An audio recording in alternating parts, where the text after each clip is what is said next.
A woman who cannot even bake life into her own family has no right to hold my son back from becoming a father. Sylvia Reeve did not yell when she tossed the white courier envelope onto the flour-dusted prep table of our tiny rented kitchen.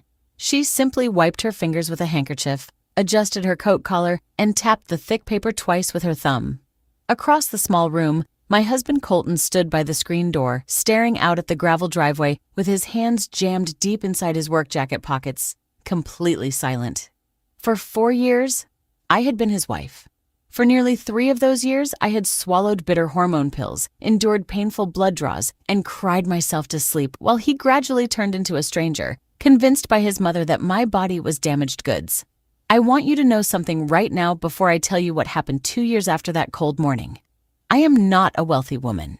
I do not have a rich trust fund or influential relatives to fight my battles. My name is Wren Ashby, formerly Wren Reeve, born Wren Foster. I am 30 years old, and for 6 years I have worked as a custom cake decorator at a small neighborhood bakery. I earn $39,000 a year, I drive a rusty sedan with a squeaking alternator belt, and I know exactly how it feels when people decide you are useless just because a medical test came back negative. Except on a humid Saturday afternoon 2 years after I was forced out of that house with 2 suitcases, I did not enter the Grand Pavilion ballroom alone. I pushed a heavy triple stroller right through the double doors, holding 3 calm, smiling 8-month-old babies, and walking right next to me, carrying an official blue hardcover file from the University Diagnostic Center, was the lead genetic lab analyst who had finally uncovered the truth behind why Colton and I could never have a child. Before I tell you how the wedding music crashed to a halt and how Sylvia's face turned completely white in front of 200 guests, let me ask you one honest question. If your own family treated you like a defective appliance and threw you away over a lie, would you hide in the shadows, or would you walk straight into their celebration with the truth? To understand how I ended up at the back of the Grand Pavilion ballroom 2 years later, you have to go back to the slow, exhausting grind of my 4-year marriage to Colton Reeve. When I met Colton, he was a shift inspector at the municipal lumber yard, earning $22 an hour. I was working 45 hours a week at the bakery, waking up at 4 o'clock every morning to mix dough, shape crusts, and hand-pipe delicate sugar flowers on birthday cakes. We rented a small, drafty bungalow 3 blocks from his mother's house. From the very beginning, I was the one who kept the lights on. I paid our rent, covered the utility bills, bought the groceries, and made sure Colton's truck always had gas in the tank when his paycheck ran short. I did not complain, because I was raised to believe that marriage meant standing shoulder to shoulder and holding up the weight together. The problem was that Colton did not live alone in that marriage. His mother, Sylvia, lived inside every decision we made.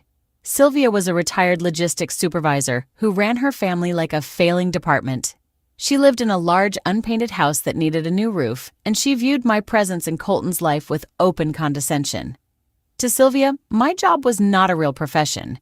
It was just messy apron work that left flour on the kitchen rug. My parents had passed away when I was 19, leaving me without family backing or property, and Sylvia never missed an opportunity to remind me that Colton had married down.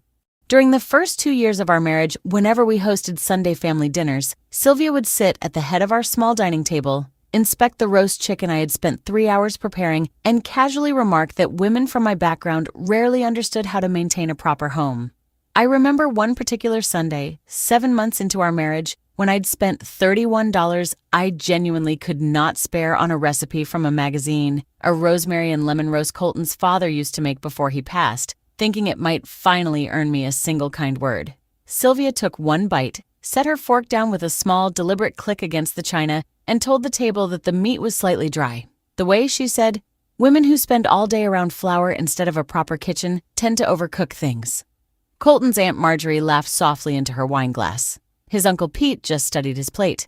Colton reached for the gravy boat and changed the subject to a football score, and nobody at that table ever mentioned that I'd skipped my own lunch 3 days that week to afford the ingredients. I swallowed every insult. I kept my head down, washed the dishes after everyone left, and tried to be the supportive wife Colton said he needed.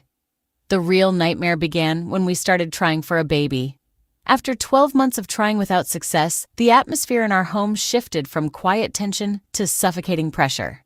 Sylvia began dropping off herbal teas, strange supplements, and printouts about female reproductive health on our kitchen table. Every time my monthly cycle arrived, Sylvia would look at me with a cold, narrow glare and sigh heavily. She would tell Colton in front of me that a man who worked hard all week deserved to see his name carried on and that time was running out. Colton did not defend me. Instead, he began to retreat into his mother's bitterness. Whenever I asked him to come with me to a doctor appointment, he would make excuses about his shift schedule at the lumber yard. So I went alone. For nearly 3 years, I subjected my body to relentless clinical tests. I took hormone pills that gave me blinding migraines and sudden feverish night sweats.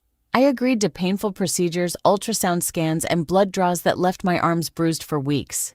Through all of it, I kept working at the bakery. I picked up extra morning shifts decorating wedding cakes just to pay for the out-of-pocket fertility prescriptions that our basic health insurance refused to cover. I spent nearly $7,000 of my own personal savings, money I had painstakingly saved before I ever met Colton, on specialists and medications. Yet, every Sunday dinner remained a tribunal. If I looked tired, Sylvia would tell the rest of the family that my weak constitution was probably the reason we could not conceive. If I declined a glass of wine, she would scoff and tell her friends that I was dramatic. Colton sat right beside her at those dinners, nodding along, silently agreeing that the fault was entirely mine. When Colton wanted a new set of expensive power tools or needed $300 for his hunting trip, he took it from our shared account without asking. But when I asked him to contribute $50 toward my next prescription, he would roll his eyes and tell me that we were pouring money down a black hole because my body simply was not working. I was running on empty, working 12-hour days at the bakery, carrying the financial burden of our household, and absorbing the emotional venom of a family that treated me like a broken vessel. I thought if I just tried harder, if I remained patient and sacrificed a little more, Colton would eventually see how much I loved him. I did not realize that in their eyes, I was never a wife. I was just an unpaid worker who was failing to deliver the one thing they demanded.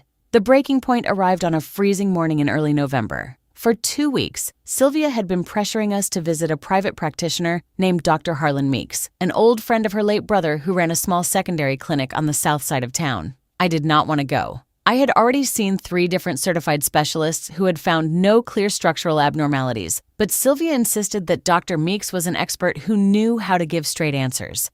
The clinic was smaller than I expected, tucked into a strip mall between a tax preparer and a shuttered dry cleaner, with a waiting room that smelled faintly of old carpet cleaner. Dr. Meeks himself was a heavy-set man in his 60s, with reading glasses pushed low on his nose, and he greeted Sylvia with a familiarity that told me immediately this appointment had already been decided before I walked through the door. He asked me only 3 questions: how long we'd been trying, whether I'd had any prior pregnancies, and my age, before he turned to a folder that already appeared to be sitting open on his desk as though he'd prepared it in advance. He did not examine me. He did not order a single new blood work panel or scan. He simply flipped through 2 pages, made a small sound in his throat, and looked up at Colton instead of me when he finally spoke. "I've seen this pattern more times than I can count," he said, tapping the folder with 2 fingers. "Diminished follicular reserve combined with what looks like early-onset tissue degradation. It happens. Some women's bodies simply weren't built to carry a pregnancy long-term, and no amount of hormone therapy is going to change that biology." He slid the thin sheet of paper across the desk toward Colton, not toward me, as though I were a bystander in a conversation about my own body. "I'm sorry. I know that's not what either of you wanted to hear." I asked him, my voice shaking, what specific markers had led him to that conclusion, and he waved a hand dismissively and said the details would only confuse things, that he'd send a formal summary to our regular physician if we wanted, and that in his professional opinion, further testing would only prolong false hope. Colton did not look at me when we left the office. He did not touch my hand in the car on the drive home. He drove in complete silence, staring straight at the gray asphalt ahead. 3 days later, I came home from a long 5 o'clock shift at the bakery to find 2 large cardboard boxes sitting on the front porch. The door lock had already been changed. Inside the house, I could hear Sylvia's voice through the window, instructing Colton where to place the remaining furniture. Sylvia stepped out onto the porch, wrapped her dark wool coat tightly around herself, and tossed the white envelope onto our old kitchen table, the one they had carried out to the porch. "You cannot give my son what he needs," Sylvia said, her voice completely flat and devoid of any warmth. "Colton needs a family, and we are not going to let him waste another year paying for your clinical visits. The divorce papers are inside. Sign them, take your things, and leave the keys on the railing." Colton stood right behind the screen door. When I looked at his face through the wire mesh, begging him with my eyes to say something, he simply turned his back and walked into the hallway. I signed the papers, sitting on the icy porch steps, using the hood of my car as a desk.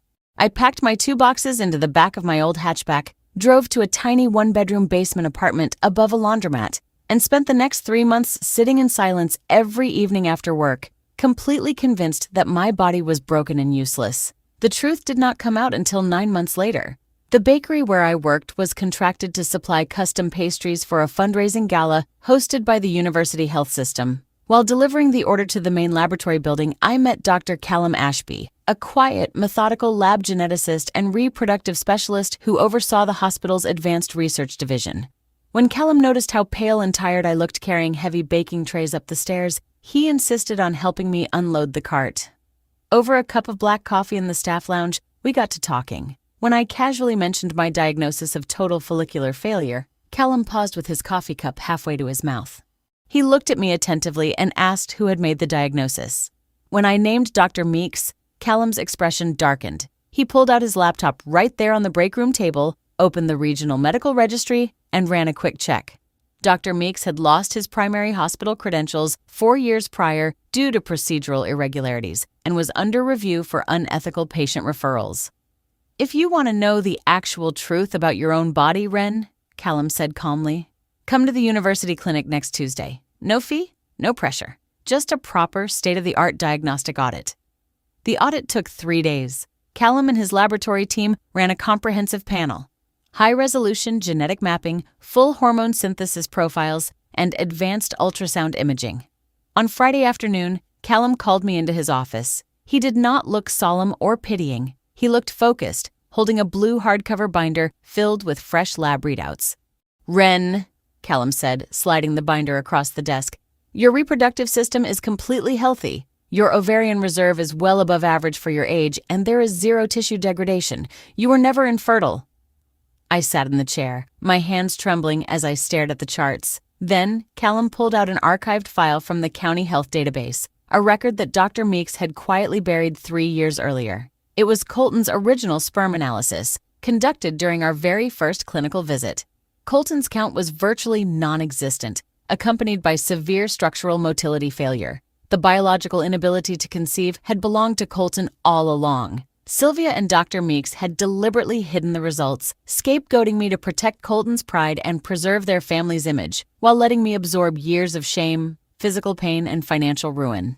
I held that blue binder to my chest, and for the first time in 3 years, I did not cry out of sorrow. I cried out of sheer, overwhelming relief. For 6 months after learning the truth, I chose complete silence. I did not hire a lawyer to sue Dr. Meeks, nor did I show up at Sylvia's front door to wave the lab reports in her face. I spent my time rebuilding my life from the ground up. I moved out of the tiny basement apartment and rented a sunlit cottage near the bakery. I kept working my long morning shifts, designing intricate sugar decorations and saving every spare dollar for my own future. My relationship with Callum grew naturally out of mutual trust and respect. He was everything Colton had never been, calm, observant, and deeply supportive of my independence. He did not treat me like a project to be solved or a victim to be pitied. When we began dating, he made it clear that my past did not define me. And when we decided to try for a family a year later, we went into it with full clarity and complete medical transparency. Through a targeted, highly precise round of low-dose therapy under Callum's direct care, the impossible happened.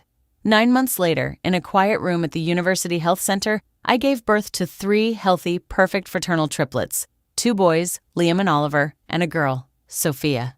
My world became a whirlwind of midnight feedings, tiny socks drying on the line, and the gentle sound of Callum reading medical journals out loud in the nursery while I rocked the babies to sleep. We lived an ordinary, joyful life away from the gossip of our Old Town circle. Meanwhile, the Reeve family was busy staging their own public triumph. Word quickly reached me through bakery customers that Colton had proposed to Hannah Brooks, the 25-year-old daughter of a local building supplies contractor. Sylvia had handpicked Hannah for Colton, bragging to everyone at her church circle that her son was finally getting the proper family he deserved with a young, capable woman who came from a respectable background. Sylvia did not just celebrate the upcoming wedding. She actively used my name to polish her family's reputation. Whenever she ran into mutual acquaintances at the grocery store or the pharmacy, she would shake her head with pity and talk about how patient Colton had been during his first marriage to a cold, bitter woman who was biologically defective. She spread rumors that I had spent years draining Colton's savings on fake medical treatments, and that Colton had generously given me a roof over my head out of pity before finally being forced to cut his losses. The harassment reached a peak 3 weeks before their scheduled wedding. It started, oddly enough, on the sidewalk outside my own bakery. I was carrying a rack of finished cupcakes in from my car when Colton's truck slowed at the curb, idling there for a long moment before he rolled down the window. I hadn't seen him in nearly 2 years, and for a second, I almost didn't recognize the tired, thinner version of him behind the wheel. He didn't get out. He just watched me struggle with the tray for a moment, said nothing, and then drove off before I'd even set the cupcakes down. My boss, Rosalind, who owned the bakery and had watched me cry in the walk-in cooler more than once during my marriage, came out wiping her hands on her apron and asked who that was. When I told her, she set her jaw, looked down the empty street where his truck had disappeared, and said only, "That man has some nerve," before pulling me into a brief, flour-dusted hug and telling me to take the rest of the afternoon off if I needed it. 2 days after that, Colton called me from an unknown number. It was the first time I had heard his voice directly in nearly 2 years. His tone was not remorseful. It was arrogant, demanding, and laced with the same condescension his mother had taught him. "Wren," Colton said, skipping any greeting. "My mother told me someone saw you push a stroller near the square. I hope you aren't telling people around town that those kids have anything to do with our past. Hannah's family has a reputation in this county, and we don't need a bitter ex-wife trying to embarrass us right before the wedding." When I stayed quiet, listening to the heavy background hum of his truck engine, he raised his voice. "You had your chance, Wren. You couldn't deliver, and now I'm building a real life with someone who can. Don't make a fool of yourself by coming around our neighborhood or trying to cause trouble. Just stay in your lane and stick to your baking." 2 days later, a thick envelope arrived at my cottage. Inside was an official printed wedding invitation to Colton and Hannah's grand ceremony at the Grand Pavilion Ballroom, accompanied by a handwritten note on heavy cream cardstock signed by Sylvia. "Wren, I am sending you this so you understand once and for all where my son belongs. He is marrying a woman of substance who will give him real heirs. Please do not contact us or bring your sob stories to our circle ever again." It was the ultimate act of deliberate malice, a petty, calculated move meant to break whatever confidence they assumed I had left. I stood in my kitchen, holding that heavy cardstock, looking at the bold silver lettering of their names. Behind me, Callum was standing at the counter, gently lulling little Sophia to sleep against his shoulder, while Liam and Oliver babbled softly in their double bassinet. Callum walked over, read the note over my shoulder, and looked down at me with a quiet, steady gaze. "You don't need to answer her cruelty, Wren," Callum said softly. "But if you want them to stop using your name to cover up their own disgrace, the certified lab files are ready in my office." I looked at my children, then down at the wedding invitation in my hands, and felt a cold, clear resolve settle into my chest. I was done letting them rewrite history. The turning point was not born out of anger. It was forged in absolute calm clarity. The night after Sylvia's malicious invitation arrived, I sat at the kitchen table with Dr. Callum Ashby. The room was quiet except for the soft hum of the baby monitor on the counter. Spread out between us were not just my recent health records, but the original certified documents that Callum had pulled directly from the university health database. Callum opened a thick leather binder and carefully organized the papers into 3 clear sections. The first section contained the original semen analysis from 4 years ago, carrying the official seal of the state lab showing Colton's severe azoospermia. The second section contained Dr. Meeks's fraudulent report, the single-page document that had been used to strip me of my dignity and throw me out onto the street. The third section contained my complete genetic mapping and the official birth certificates of our 8-month-old triplets, Liam, Oliver, and Sophia. "Wren," Callum said, placing his hand over mine, "truth is not an argument. You don't need to shout to be heard. You just need to present the record as it exists, without emotion, without hesitation, and let the facts do the work." Callum was not just my partner. He was an unexpected ally who brought institutional weight to a fight I had previously fought completely alone. As the head of the University Diagnostic Center, his signature carried absolute authority in our county. He had spent months investigating Dr. Meeks's improper referrals, and he knew that the medical board was already preparing a formal review. The next morning, we made one final preparation. We called Mrs. Gable, a retired nurse who lived down the lane, to help us manage the babies during the short drive to the Grand Pavilion. We prepared the triple stroller, fitting it with clean white linens and tiny matching suits for Liam and Oliver, and a soft embroidered gown for Sophia. I did not put on a fancy designer dress or wear expensive jewelry to make myself look rich. I wore a simple, elegant navy blue dress, the kind I wore when presenting custom work to wedding clients, and pulled my hair back neatly. I wanted to enter that room exactly as I was, a working woman, a mother, and someone who had survived their attempt to destroy her. Callum, dressed in his sharp charcoal suit, slid the leather binder into his briefcase and stood by the cottage door as I strapped the triplets into their stroller. "Are you ready to stop letting them write your story?" Callum asked quietly. I looked down at my 3 children, smiling and reaching for their wooden toys in the stroller, and took a deep breath. "I am ready," I replied. We drove to the Grand Pavilion Ballroom in complete composure. The parking lot was filled with luxury SUVs, trucks, and polished sedans belonging to Hannah Brooks's family, her father's business associates, and Sylvia's wide circle of church friends. The sound of the live string quartet drifted through the heavy glass double doors into the autumn air. We did not rush through the entrance. We waited until the grand ceremony had formally begun, until the guests were seated in their rows, and until the officiant stood at the altar, waiting for the final vows. Standing in the marble foyer of the Grand Pavilion, holding the handles of the triple stroller with Callum by my side, I felt no fear. The woman who had wept on an icy porch 2 years ago was gone. In her place stood a mother who was about to deliver the truth to the very table where she had once been declared worthless. The heavy brass doors of the Grand Pavilion Ballroom swung open just as the pastor raised his hands to begin the opening prayer. The sound of 200 guests shifting in their padded gold chairs came to a sudden halt. The string quartet stopped mid-measure. Through the center aisle of the chandelier-lit room, I pushed the triple stroller forward with a slow, steady gait, my heels clicking softly against the polished hardwood floor. Beside me walked Callum, holding the black leather portfolio resting against his arm. Inside the stroller sat 8-month-old Liam, Oliver, and Sophia, dressed in crisp white linen, quietly looking up at the high-vaulted ceilings without making a sound. At the front of the altar, Colton froze in his morning suit. His face went instantly pale, his lips parting in sheer disbelief.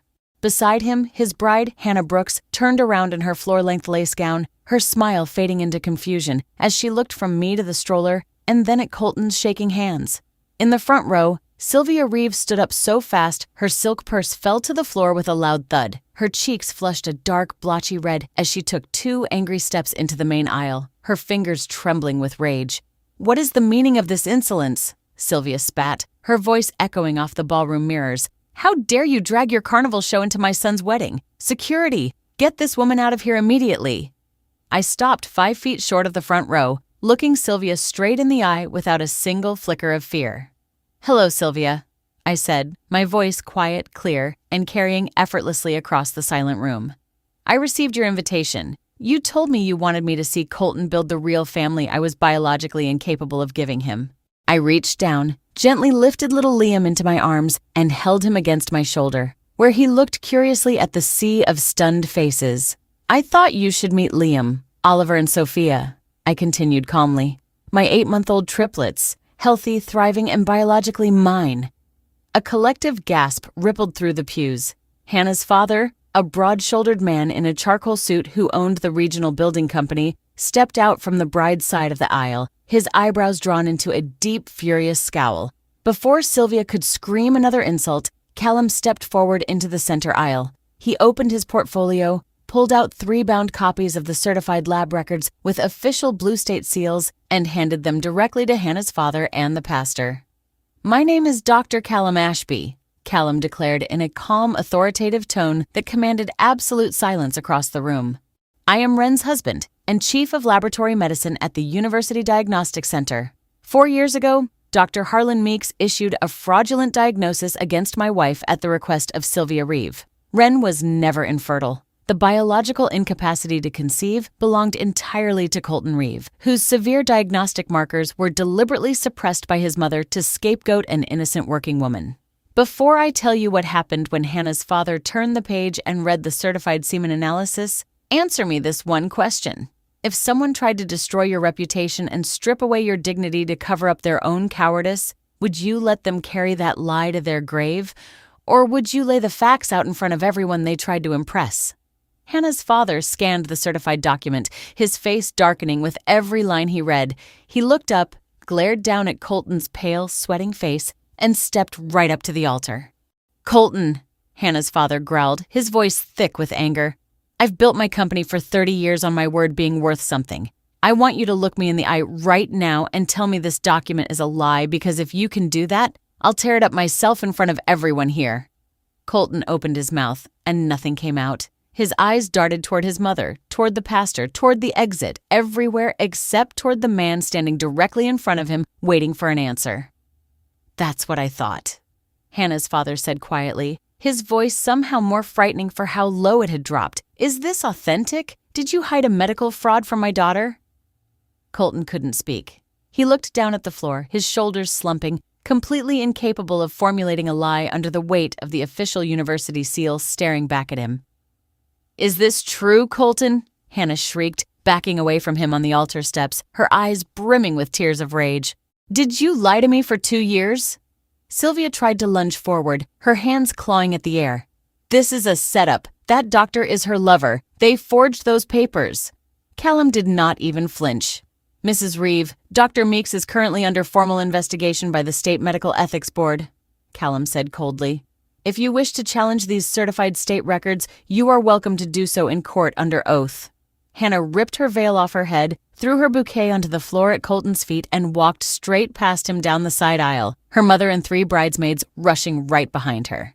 Her father turned back to Colton one last time, pointed a thick finger at his chest, and said, low enough that only the first 2 rows could hear it clearly, "You'll never work another contract with my name attached to it as long as you live," before turning to the stunned officiant and announcing, in a voice that carried the length of the ballroom, that the wedding was officially canceled. I placed Liam back into his seat in the stroller, adjusted his blanket, and looked at Sylvia one last time. You tried to make me feel worthless because you were too proud to face the truth in your own family, I said softly. But as you can see, Sylvia, I was never broken. Without waiting for another word, I turned the triple stroller around, took Callum's hand, and walked smoothly out of the Grand Pavilion into the bright autumn sunlight. The wedding of Colton Reeve and Hannah Brooks did not resume that day. Within 48 hours, the story of the medical cover-up and the scene at the Grand Pavilion had spread through the entire town. Hannah's father immediately canceled the business contract he had promised to Colton's employer, leaving the lumber company with no choice but to let Colton go after a formal review. Faced with public embarrassment and unable to afford the lease on his truck without a steady paycheck, Colton moved back into his mother's unpainted house on the edge of town, taking a low-wage night shift at a local distribution hub.